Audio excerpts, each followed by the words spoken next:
High BP के patient हर घर में है कि आप जब तक उसको डॉक्टर के पास ले जाते हैं, डॉक्टर कहता है सॉरी, आधे घंटे पहले लाते तो हम इन्हें बचा लेते हैं। तो उस केस में आपको क्या करना है, 5 ऐसे अलार्मिंग कंडीशन कि जब आप इस क्रिटिकल पोजीशन में हो जाते हो कि आपको होम रेमेडी चाहिए बिफोर कि आप डॉक्टर तक पहुंचें। आप कुछ ऐसा उपचार क्या करें जिससे हम पेशेंट को हॉस्पिटल तक बहुत अच्छे से पहुंचा सकें और उसको आगे का जो है प्रोसेस ट्रीटमेंट का दे सकें। हाई बीपी के पेशेंट हर घर में हैं, तो उनके रात के टाइम 12 बजे के बाद और 4 बजे के पहले जो है हार्ट पेशेंट का एक बार स्ट्रोक लेना बहुत ही कॉमन होता है डेली के रूटीन में कि आप जब तक उसको डॉक्टर के पास ले जाते हैं, डॉक्टर कहता है सॉरी, आधे घंटे पहले लाते तो हम इन्हें बचा लेते। तो वो टाइम स्पैम आपको कैसे बढ़ाना है ताकि हम मरीज को ट्रीटमेंट दे सकें।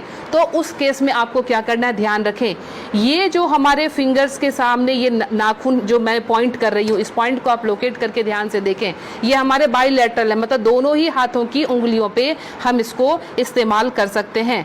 जब भी आपको लगे कि कोई पेशेंट बिल्कुल उसका जो है बीपी बहुत हाई चला गया है और आपको डॉक्टर तक जाने के पहले अगर उसको स्ट्रोक ना आ जाए, लाइफ उसकी खत्म होने से बचाने के लिए आपको सिंपली क्या करना है, आप कोई भी पिन ले लेंगे, पिन लेके आप उसको सिंपल कि जिस तरह से हमने पिन लिया, आप घर में सेफ्टी पिन ले सकते हैं क्योंकि उसको थोड़ा सा आपने डिटॉल या उसे स्टरलाइज कर लेंगे। स्टरलाइज करने के बाद सिंपल आप यहाँ पे प्रिक करेंगे और प्रिक करके यहाँ से आप थोड़ा सा ब्लड जो है इस तरह से 5 to 10 ड्रॉप्स इस तरह से निकाल देंगे। ये ध्यान रखें, ये बहुत ही इमरजेंसी केस है और ये करते ही आपके पास पेशेंट के लिए एटलीस्ट 3 से 4 घंटे मिल जाएंगे कि आप उसको डॉक्टर तक सेफली पहुंचा सकते हैं और वहां उसको ट्रीटमेंट मिल सकता है। दूसरा काम, अगर ये भी करने की हिम्मत आप में नहीं है, फ्रिज का ठंडा दूध 1 गिलास उस पेशेंट को पिला दें।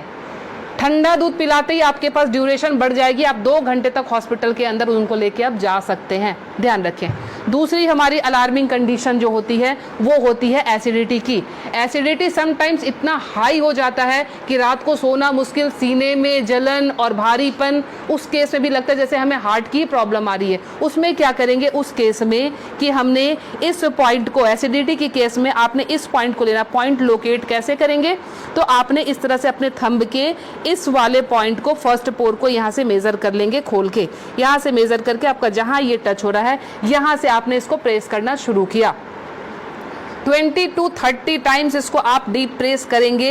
एसिडिटी बन रही है या फिर सर दर्द हो रहा है एक्सट्रीम पोजीशन पे, आपको उस समय वो रिलैक्स देना शुरू कर देगा क्योंकि जब जलन होती है आपके बब्स निकलते नहीं है, इसीलिए वो यहाँ पे अटैक कर रहा होता है जिससे पेन आना शुरू हो जाता है। तो आपको क्या करना है, इसको प्रेस करेंगे, आपको रिलैक्सेशन होना शुरू हो जाएगा। तीसरी चीज़, हमारे मोशन सिकनेस या हम ट्रैवल कर रहे हैं तो हमें वॉमिटिंग आती है या जनरल केस में भी अगर वॉमिटिंग आती है या नॉजिया रहती है, वॉमिटिंग टेंडेंसी, वॉमिटिंग आ नहीं रही है बट ऐसा लगता है कि वॉमिटिंग आएगी, इस केस को हम कैसे हैंडल करेंगे। आप अपने ये रिस्ट के क्रीज ले लें, ये रिस्ट के क्रीज आपको दिख रहे हैं, इस क्रीज से, ये जो क्रीज हमारी बनी हुई है, इस क्रीज से अपने ही फिंगर को रखना है, ध्यान रखना है, अपने फिंगर के 2 फिंगर को रखना है। इसके बाद ये पॉइंट जहाँ पे आता है इसको आप लोकेट करेंगे और ध्यान से देखें, यहाँ पे 2 आर्टरी आ रही होती है, आप जब फील करेंगे 2 आर्टरी के बीच में, ये यहाँ पे आपको इस पॉइंट को अब दबाना शुरू कर देना है। अगर आप इसको तेज दबाएंगे इमीडिएटली आपके वॉमिटिंग टेंडेंसी जो है वो वहीं स्टॉप हो जाएगी और ये आपके मोशन सिकनेस में भी काम करेगा। कहीं आप ट्रैवलिंग में जा रहे हैं तो वहाँ ये काम करेगा। अब मोशन सिकनेस को रोकने के लिए घरेलू उपाय क्या करें। पुराने ज़माने में ध्यान है आपको 10 पैसे के और 5 पैसे के सिक्के मिलते थे, वो सिक्के अगर आपके पास हैं तो सिक्के को सिर्फ मुंह में रख लेना है, कुछ नहीं करना है। वो रख के, या पान के पत्ते, ध्यान रखें मैं पान खाने की बात नहीं कर रही हूँ, उसमें गुलकंद और वो सब मिलाने की, मैं सिर्फ कह रही हूँ पान के पत्ते, वो आप चबाते हुए चले जाएंगे, आपका मोशन सिकनेस जो है वो कंट्रोल हो जाएगा। तीसरी चीज़ जो आती है एलर्जिक अस्थमा की, मतलब एक ही आपको स्ट्रोक आया और आपके जो है बिल्कुल सांसें फूलनी शुरू हो गई, सांस नहीं आ रही है, हेवीनेस आ रही है, उस केस में आप क्या करेंगे, अपने नाक को खोलने के लिए ताकि ब्रीदिंग आपकी एकाएक स्टार्ट हो जाए, आप अपने हाथ को लेंगे और इस तरह से नाक को सटाएंगे। नाक की टिप जो है हाथ के जिस पार्ट को टच कर रही है उसको दबाना शुरू करेंगे और ये बहुत पेनफुल होता है, ध्यान रखें। आप अपने आप भी इसको दबा नहीं पाएंगे, बहुत ज़्यादा पेन होता है। हमने पेशेंट को ऐसे किया, ये टिप जहाँ पे आया, और ये 90% पेशेंट को ये पेनफुल वैसे भी होता है। आप उठा लीजिए, अब ये यहाँ पे इनका टच हुआ था, ये जब हम दबाएंगे 90% पेशेंट को वैसे भी, क्योंकि हल्के हल्के एलर्जी की प्रॉब्लम इन दिनों महामारी के बाद लंग्स सबके वीक हुए हैं, तो सबके जो है ये प्रॉब्लम रहती ही रहती है। लास्ट में आपको बता रही हूँ इंसोम्निया के लिए, नींद नहीं आती है उस केस में आप क्या करेंगे। नींद नहीं आने के केस में हमने क्या करना है कि ये हमारा ईयर लोब है, ये पूरा सेक्शन जो है ये ईयर लोब का है। रात को आप क्रीम या तेल लेकर इस सेक्शन की इस तरह से हल्के हल्के हाथों की मसाज देंगे।